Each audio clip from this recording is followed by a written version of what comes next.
The wonders of the universe amaze even the keenest of human minds. Who is responsible for such marvelous and breathtaking creativity?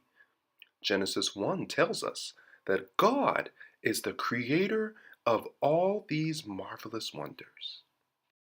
As we read this week's Bible verses, we will acknowledge God as the creator of the universe, appreciate the created world, and admire the beauty of the heavens and earth God created.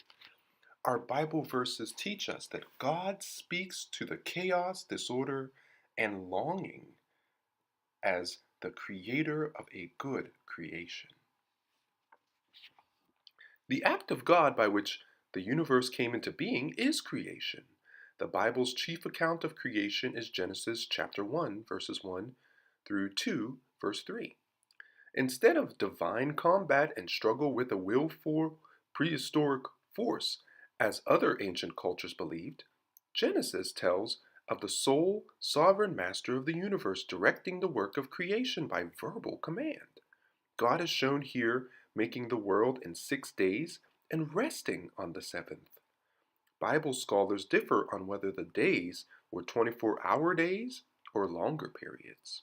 This brings us to our keep in mind verse, which reads, "In the beginning God created the heaven and the earth was without form and void, and darkness was upon the face of the deep, and the Spirit of God moved upon the face of the waters." Genesis chapter 1, verses 1 and 2. This account of creation in Genesis helps us know that God is the one who has created everything, and the one who can bring order to formless chaos.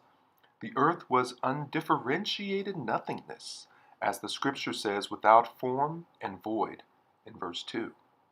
God is also revealed here as spirit. God is not a created being, but creator of the universe by God's Spirit. The Spirit of God moved in darkness before speaking light into manifestation in verse 3. God speaks and creation obeys. The first thing God speaks into the visible world is light. We know from science that nothing is visible to human eyes without light. God creates light and calls the light good. God is pleased with his creation. Then God separates light from darkness and gives them names, day and night, and purpose. Everything that God creates has a purpose because God gives purpose to it. God creates the cycle of night and day to define how time will be viewed on earth. The sky separates the earth and its waters from waters in Earth's upper atmosphere and the vast expanse of space beyond it.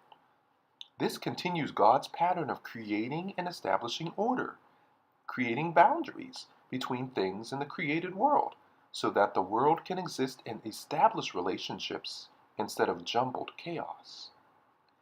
In earth-shaking fashion, God calls up the waters on the earth together, and the land up from the waters. God gives them purpose by naming them seas and earth and calling them and their relationship with one another good. God's creative intentionality is on full display. Then God creates plant life. He calls it to grow out of the earth and gives each plant the ability to produce by using its seed. God once again calls these creations and their relationships with the rest of the earth good. Here's our lesson. The Bible makes it clear that God is the creator of the universe. God not only is the source of everything created, but he gives everything purpose and function.